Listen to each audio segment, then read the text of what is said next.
இளையராஜாவுடனான அந்த ட்ராவலில் உங்களுக்கு இன்னி வரைக்கும் நினைவில் நிற்கின்ற ஒரு விஷயம் அது. அந்த ஒரு ஃபுல் ப்ரோக்ராம் தான் நான் ஒழுங்காக அவரோட ஒர்க் பண்ணது. அதனால் அது எல்லாமே every minute of the travel, all the 30 days I will not forget. And அவர் முன்னாடி ஒரு ப்ரெஸ் மீட் வச்சாங்க அந்த ஷோக்கு. அப்போ அவர் முன்னாடி வந்து அவரோட ரேர் சாங்ஸ் எல்லாம் பாடணும்னு சொல்லி சும்மா ஒரு சின்ன பசங்க என்னோட ஹரிவுடன் நான் ஜெயிச்ச பசங்களெல்லாம் வச்சு பாட வச்சேன். ஸோ யூஸ்வலாகவே அவருக்கு வந்து அவரை உட்காத்தி வச்சுட்டு பெர்ஃபார்ம் எல்லாம் பண்ணால் அவருக்கு பிடிக்காது, கொஞ்சம் ரெஸ்ட்லெஸ்ஸாக இருப்பார். அன்றைக்கும் அப்படி தான் இருந்தார். இதெல்லாம் எதுக்கு என்னை வச்சுட்டு என் பாட்டெலாம் தேவையா அப்படின்னு கேட்டார்.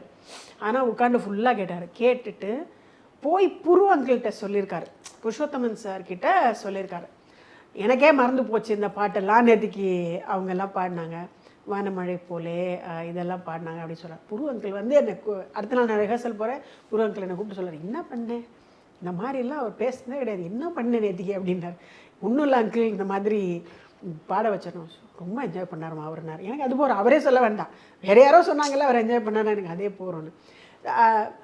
ராஜா சாரோட பழகிறதுங்கிறதே வந்து அவரோட மியூசிக்கோட பழகிறது தான் எனக்கு அவரோட பழகிறது. பிகாஸ் அவரோட மியூசிக் எனக்கு சொல்லி கொடுத்த மாதிரி வேறு எதுவுமே சொல்லி கொடுத்துருக்கான்னு எனக்கு தெரியாது.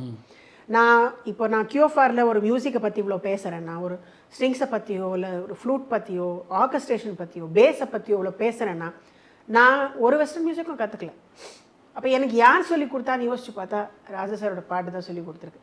ஸோ ஐ திங்க் அவர் தான் நான் அன்றைக்கி சமீபத்தில் அவரை மீட் பண்ணப்போ கூட நான் சொன்னேன், எங்கள் காதில் கேட்டுட்டு இருந்த வெறும் கல்யாணி காம்போதியெல்லாம் விலைக்கு 76க்கு அப்புறம் என்னென்னமோ கேட்க வச்சிங்க சார், நீங்கள் தான் எங்களுக்கெல்லாம் ஆல்மோஸ்ட் ஒரு குரு அப்படின்னேன்.